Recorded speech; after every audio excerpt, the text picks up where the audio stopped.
देखो ये जितना भी संस्कृत का श्लोक है, 7 श्लोक ऐसा है जो अति महत्वपूर्ण है और उससे प्रश्न भी बनता है और नीति शुद्धि के लिए सबसे बड़ा श्लोक है। और संस्कृत का सो मूल बिंदु है, जिसको कि तुमको रघुवंश में कालिदास भी कहा है इस बात को।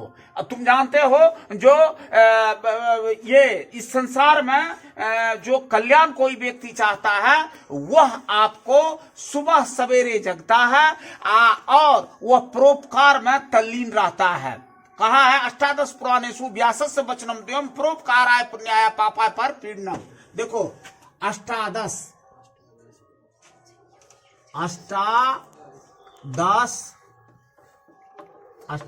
पुराणेषु, अष्टादश पुराणेषु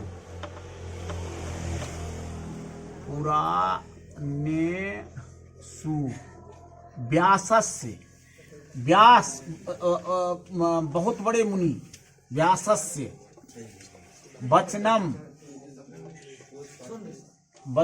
द्वयम्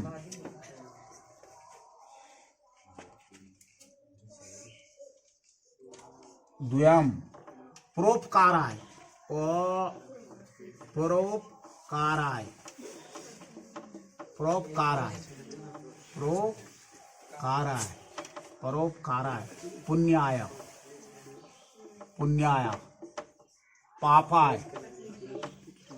पुण्याय पापाय पर पीडनम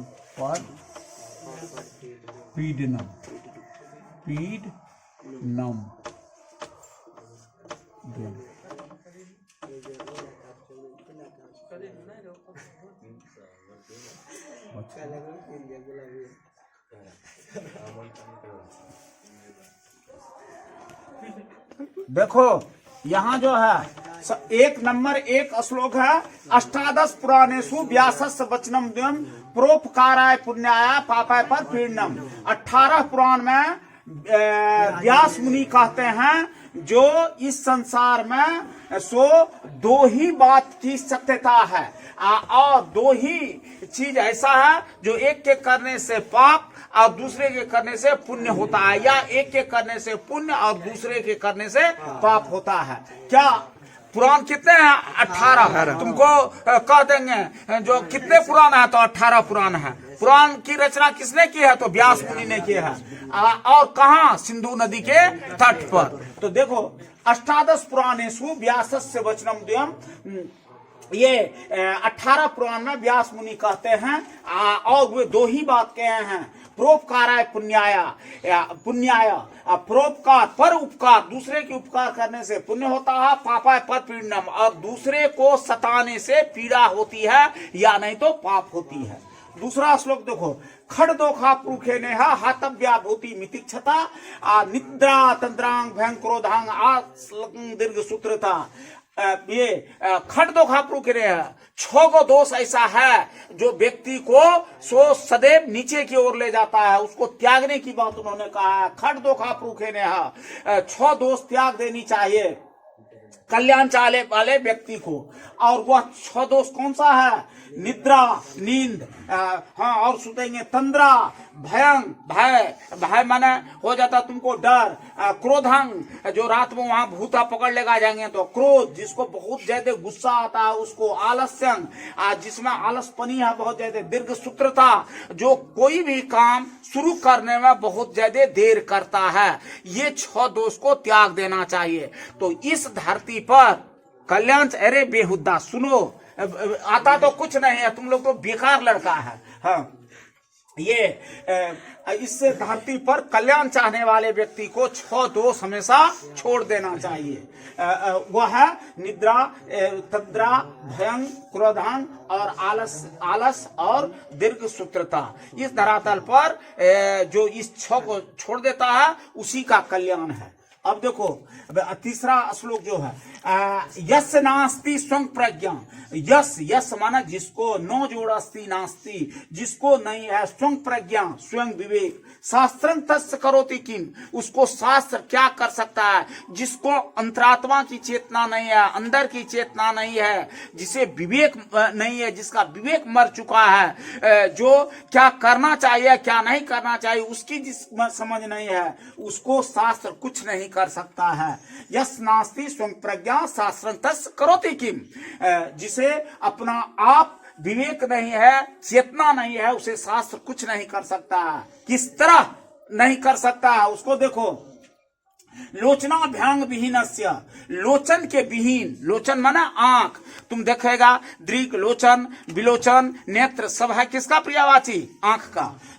लोचनाभ्यांग विहीनस्य, जिस तरह से आंख के विहीन व्यक्ति या जिसको आंख नहीं है, दर्पणं किं करिष्यति, उसको दर्पण कुछ नहीं कर सकता है। जिस तरह एक अंधा व्यक्ति को दर्पण कुछ नहीं कर सकता है, उसी तरह एक व्यक्ति को जिसका कि विवेक मर चुका है, जिसको अंतरात्मा की चेतना नहीं है, उसको आपको शास्त्र कुछ नहीं कर सकता है। कितना भी अच्छा बात सुनो वो कुछ नहीं कर सकता है। शिक्षक विद्यार्थियों को कितना ही अच्छा करने के लिए नहीं कर सकता। तुम ही में से बहुत हो जो सब मोबाइल रहता है, मोबाइल पर तुम भोजपुरी गीत सुनोगे लेकिन जो पढ़ाई हो रहा है उसको नहीं सुनोगे। हम अभी समझा रहे हैं, उधर वो बात कर रहा है, यही पढ़ने का तरीका।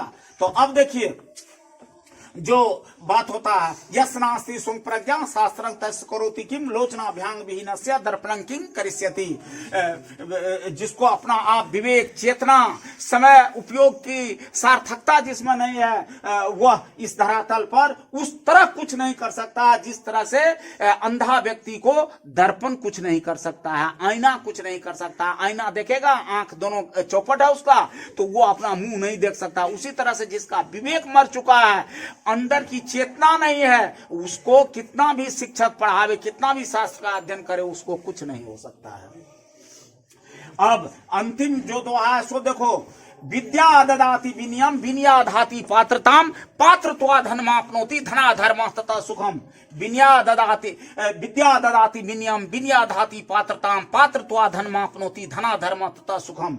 कहता विद्या ददाति विनयम, विद्या जो है सो विनय देती है, नम्र होने की, विनीत होने की सो पाठ पढ़ाती है। विनया धाति पात्रताम, और जब लोग विनीत हो जाती है तब तो उसमें पात्रता नम्रता से व्यक्ति में व्यक्तित्व प्राप्त होता है। व्यक्ति में अगर श्रद्धा आ गई, समझ आ गई, जो किस तरह से आचरण करनी चाहिए, किसके साथ किस तरह का व्यवहार करना चाहिए, अगर उसमें आपको सो नम्रता आ गई है, उसमें समझ की शक्ति आ गई है, तो वह नम्रता जो है सो व्यक्ति का को व्यक्तित्व प्रदान करता है। जब व्यक्ति का व्यक्तित्व प्रदान हो जाता है, अब कोई आईएएस है तो इसका माना है जो वह उसका व्यक्तित्व बहुत ऊंचा है, उन्होंने अध्ययन किया है और वह बहुत बड़ा ज्ञानवान हो गया है। अब पात्रत्वा धनमाप्नोति, और जब व्यक्ति में पात्रता आ जाती है, व्यक्तित्व आ जाती है, ज्ञान और चेतना का सही सही उपयोग हो जाता है, धनमाप्नोति, और इसके बाद उसकी पात्रता जब आती है, जब व्यक्तित्व बढ़ जाता है, ज्ञान की चेतना उसमें आ जाती है, ज्ञान बढ़ जाता है, तो उसे आपको अपने आप पद प्रतिष्ठा सो प्राप्त हो जाता है। और उससे क्या पद और प्रतिष्ठा प्राप्त हुआ तो धन उसको धन मिलती है, धना धर्म तथा सुखम। और जब धन की प्राप्ति होती है तो वह आपको सुख करता है और धर्म का कार्य करता है। समझे बात? तो देखो अंतिम क्या है, विद्या ददाति विनयम विनया धाति पात्रताम पात्रत्वा धनमाप्नोति धना धर्म तथा सुखम। विद्या ज्ञान से सो व्यक्ति में सो विनय होती है, वह व्यक्ति विनीत बनता है, व्यक्ति नम्र बनता है, व्यक्ति के स्वभाव में परिवर्तन आता है। विनया धाति पात्रताम, और जब व्यक्ति के स्वभाव में परिवर्तन आता है, समय की समझ और परिस्थिति को का परिचय उससे हो जाता है, तब वह उसका सदुपयोग करके अपने में पात्रता प्राप्त करता है। पात्रत्वा धनमाप्नोति, और पात्रता से सो उन्हें पद मिलता है और धन की प्राप्ति होती है, और उस धन से वह धर्म करता है और सुख करता है। पर सुख ही अपने आप में एक बहुत बड़ा धन है, वह होता है। तो ये 4 श्लोक जो है सो व्यक्तित्व बढ़ाने के लिए अति महत्वपूर्ण होता है। और वह व्यक्ति सो वहां से